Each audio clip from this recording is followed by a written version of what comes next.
speaking of beauty with Holly Fulger, I'm sitting here with Annie Banks. I met Annie at a women's event, and one of the things that I noticed was how gorgeous she was. And you're okay with telling people your age, right? Absolutely. I'll be 70 next year. How can that be? Seriously, I was absolutely flabbergasted. What do you do? You always have to step forward and make sure that you are up to date in what you're wearing, your hairstyle, your glasses, your makeup. I bleach my teeth, I dye my hair, and I Botox, and I've got a little filler stuck in, and I had my eyes done. So you're okay with the procedures? Oh, sure, anything. Bring it on, baby, that's what I say. Okay, so in terms of aging, how are you doing with that? I was at this one party, and this guy, it was clear he was coming on to me, and I thought, oh, good God, you know, he doesn't know how old I am. I have to get this into the conversation that I have grandchildren, and the look of horror that came across his face as he quickly disappeared to get another drink. So it's kind of an up and a downside that sometimes men who are attracted to me are a wee bit younger, and that's not necessarily appropriate. But yet I sit and think about that. How come it's appropriate for older men to be with younger women? And the last guy I dated was 20 years younger.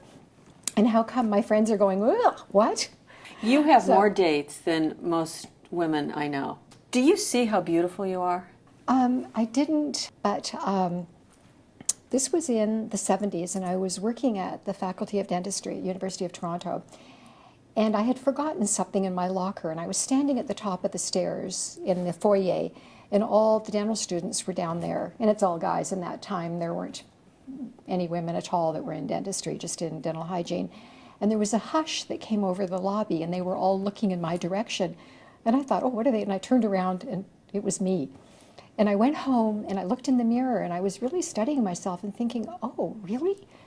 And that was my defining moment when I thought, oh, maybe I am okay. But up until then, I knew I had a great personality, and that's why I was queen of my sorority and stuff like that, because people liked me. Where do you want to be when you're 80? I have a couple of friends that are in their 80s that are amazing role models to me. These women are on the go.